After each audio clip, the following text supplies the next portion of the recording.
বর্তমান বাংলাদেশের prime minister জনাব তারেক রহমানের একটা স্লোগান আছে, সবার আগে বাংলাদেশ। তিনি নিজে সেটা মেনে চলার চেষ্টা করলেও তার বর্তমান ক্রীড়া প্রতিমন্ত্রী সেই কথা কি আদৌ অনুধাবন করতে পেরেছে? কথা কেন বললাম এবার তাহলে দেখুন। এই ছবিটার কথা মনে আছে আপনাদের, যেখানে 2022 সালে সাফ চ্যাম্পিয়নশিপ জয়ের পর বাংলাদেশ দলের অধিনায়ক সাবিনা খাতুনের চেয়ারে বসার মতো জায়গা হয়নি।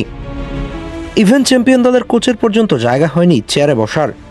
মাঝখানের অন্তর্বর্তী সরকারের সময় 2024 সালে জাতীয় মহিলা দল সাফ জয় করে দেশে ফেরে।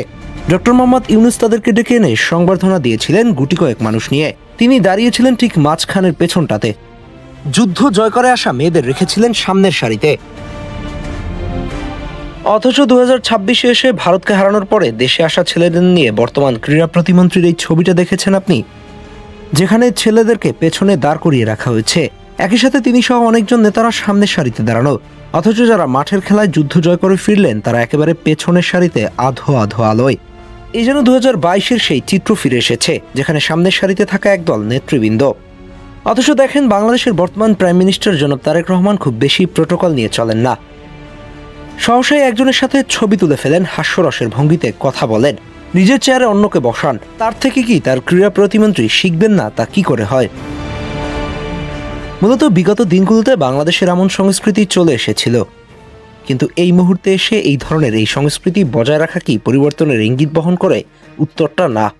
পরিবর্তন করতে গেলে ছোট ছোট বিষয়গুলোকে খুব সহজেই মার্ক করে ফেলতে হবে, কেননা ক্ষুদ্র ক্ষুদ্র বিষয় নিয়ে মানুষ এখন খুবই সচেতন। ক্রীড়া প্রতিমন্ত্রীর কি উচিত ছিল না ছেলেগুলোকে সামনের সারিতে রেখে ফটো ফ্রেমে আবদ্ধ হওয়া? কারণ আজকের দিনে এসে ওরাই তো নায়ক। ওরা ইন্ডিয়ার বিপক্ষে যেভাবে চোখে চোখ রেখে লড়াই করেছে, সেটা আগামী দিনের ফুটবলারদের জন্য একটা মেসেজ।